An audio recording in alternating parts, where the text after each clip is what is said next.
السلام عليكم ورحمة الله وبركاته، واهلا بيكم معايا النهاردة في حلقة جديدة ليا وفيديو جديد. ما تنسوش تعملوا لايك وشير وسبسكرايب للقناة وتفعلوا زر الجرس عشان يوصلك كل جديد ان شاء الله. النهاردة قلت اعمل معاكم فيديو سهل وبسيط. عبارة عن ايه الفيديو بتاع النهاردة يا حبايب قلبي؟ النهاردة قلت اعمل معاكم لحمة وصينية بطاطس ورز بشعرية. اكله سهله وبسيطه ومش هتاخد مننا وقت. انا في الوقت ده بقول لكم اللي انا هحط معاها ملح وفلفل اسمر. انا دلوقتي حطيت اللحمه بتاعتي على النار. طبعا انا بحطها ما يكونش فيها ميه خالص.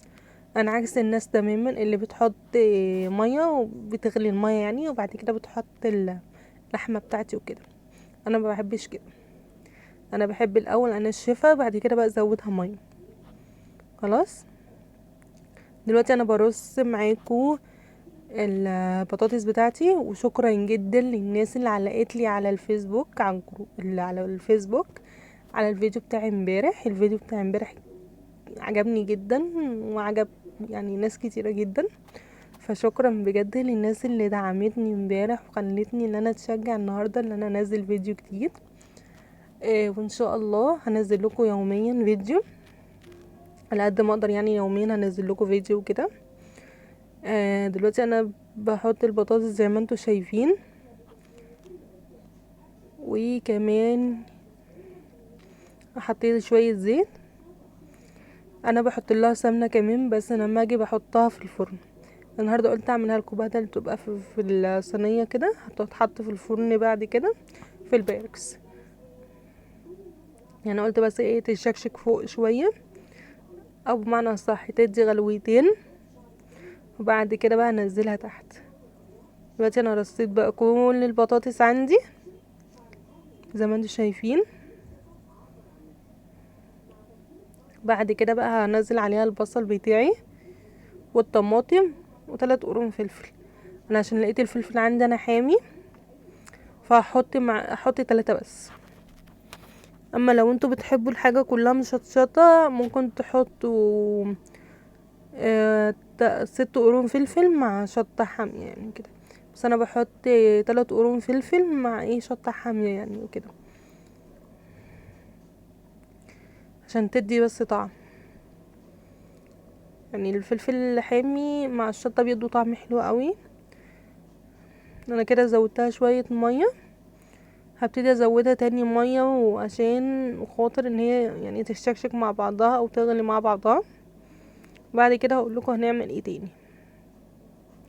كده انا غطيت على البطاطس بالميه بتاعتي، او ممكن تسقيها شوربه على حسب ما اللي عندك يعني وكده.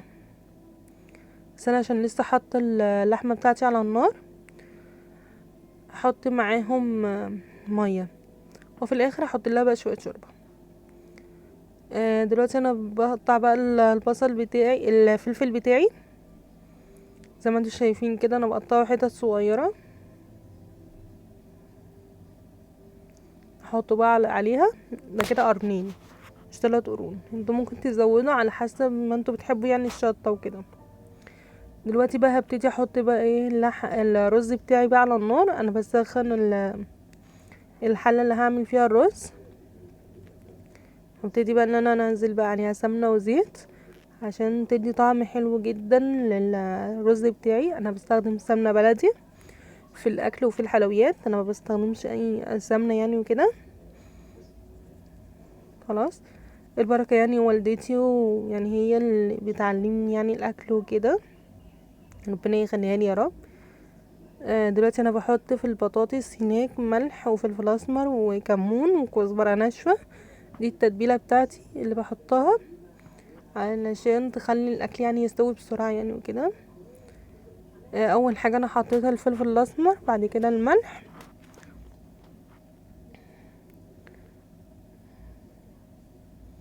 خلاص. بعد كده بقى هنزل بقيه التتبيله بتاعتي.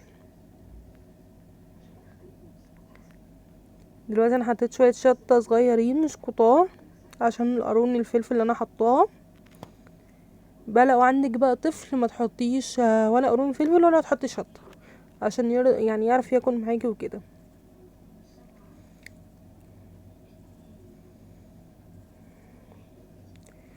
وحطيت كمون، واحط دلوقتي بقى الكزبره الناشفه بتاعتي اهي.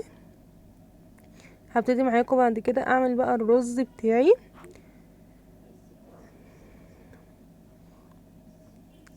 اهو. ادي كده ايه، سخنت خلاص الحله بتاعتي اللي انا هعمل فيها الرز. هنزل بقى فيها معلقه السمنه واحط معلقه زيت عليها، بتدي طعم حلو جدا للاكل لما تحطوا كده سمنه وزيت. وممكن تعمليها بسمنه بس او بزيت بس على احسن ما انت عايزه، بس انا يعني بقول لكم على الطريقه اللي انا بعملها بالظبط. دلوقتي انا نزلت كل السمنه اللي كانت في المعلقه.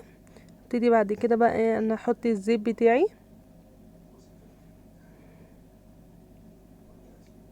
بعد كده هننزل بقى بالشعريه لحد ما تبتدي تحمر، واول ما تبتدي تحمر هرجع لكم تاني.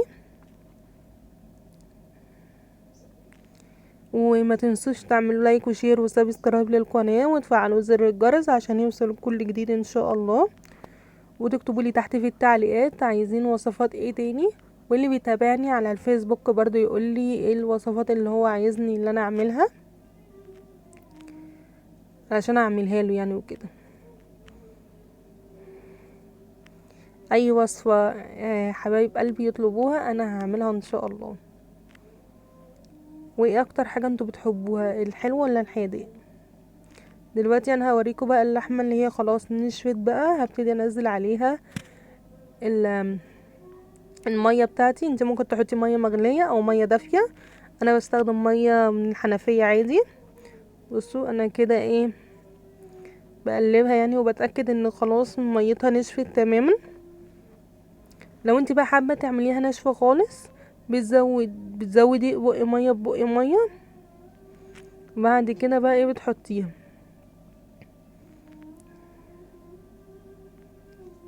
انا بظبط دلوقتي الكادر وكده. ودلوقتي بعد ما حطيت خلاص الرز هقلبهم بقى مع بعض وانزل عليهم المية بتاعتي. انا بحط لها مية قد ايه، بغطي بيها الرز بتاعي بس. خلاص دلوقتي انا بقلبها تقليبه كويسه، وبعد ما اقلبها احط عليها شويه ملح واحط بعد كده عليها الميه. بعد كده اقلبهم تقليبه كويسه واشوفهم لو محتاجه ميه هزود لها ميه. وبعد كده بقى اقول لكم هنعمل ايه تاني. يا رب الحلقه النهارده تعجبكم وتنول اعجابكم يعني وكده، لان انا حاسه بان انا بنزل فيديوهات حلوه جدا الفتره دي لحد ما ان شاء الله هنزل لكم على طول. انا دلوقتي بنزل معاكم الملح، وبعد كده هقول لكم هننزل ايه تاني. الميه اهو زي ما انتم شايفين. وحشتوني جدا جدا جدا، وبشكر كل حد بيدعمني على اللي انا نازل الفيديوهات. وربنا يخليكم ليا يا رب، اللي بجد للناس اللي بتحبني اللي بتدعمني وبتقولي لا نزلي، واللي بتشجعني دايما بجد انا بشكرها جدا من قلبي. دلوقتي انا هزود بقى اللحمه بتاعتي ميه. طبعا ناس كتيره المره اللي فاتت قالت لي انت ما وريتيناش انت ازاي عملتي اللحمه ومن غير يعني ما تورينا وكده. فانا قلت بقى المره دي هوريكم ازاي انا بعملها. دلوقتي بعد ما الصينيه بتاعتي خلاص انا حطها بقى في الفرن، حطيتها في البايركس وحطيت عليها معلقه سمنه. وبعد كده بقى احطها في الفرن، وبعد كده هقول لكم هنعمل ايه تاني. وحطيت دلوقتي السمنه، وبعد كده بقى هنزل احطها بقى في الفرن، نزلها يعني في الفرن بتاعي. وبعد كده هقول لكم هنعمل ايه. دلوقتي بعد ما الاكل ما خلاص خلص بالهنا والشفا عليكم وعلى اهلي كلهم. يا رب يكون الوصفه النهارده عجبتكم. ما تنسوش تعملوا لايك وشير وسبسكرايب للقناه. الى اللقاء في حلقه جديده ان شاء الله.